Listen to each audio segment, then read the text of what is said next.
شما با مردگانتون تلقین لا اله الا الله بکنین. وقتی که ما یک نفر را میبینیم در بالین مرگ است، مرگ به حلقومش آمده است، نمیتوانیم که اون را انگیزه بدیم، فشار بدیم که بگو لا اله الا الله، کلمه بخوان. نه، مرگ بسیار حالت خطرناک است. در اون وقت شاید انسان این کار بکنه، بگه نمیگویم، چون حالت مرگ بسیار خطرناک است.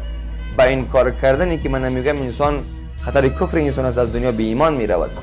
وقتی که میبینی یک برادر مسلمان، یک کسی که مرگ به حلقومش آمده است، علائم مرگ را در روحش میبینی، لا اله الا تو تلقین برش بکو، تو کلمه برش بخوان تا اینکه او هم کلمه لا اله الا الله را بخونه، تا اینکه از دنیا با ایمان برود.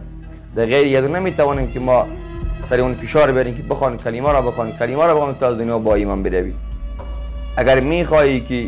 اگر میخواهی که برادرت، یک دوستت که از دنیا با ایمان برود، فقط وقتی که در بالین مرگ است برش کلمه را خود تلقین بکن تا اینکه بر زمانش کلمه لا اله الا الله بیاید تا اینکه از دنیا با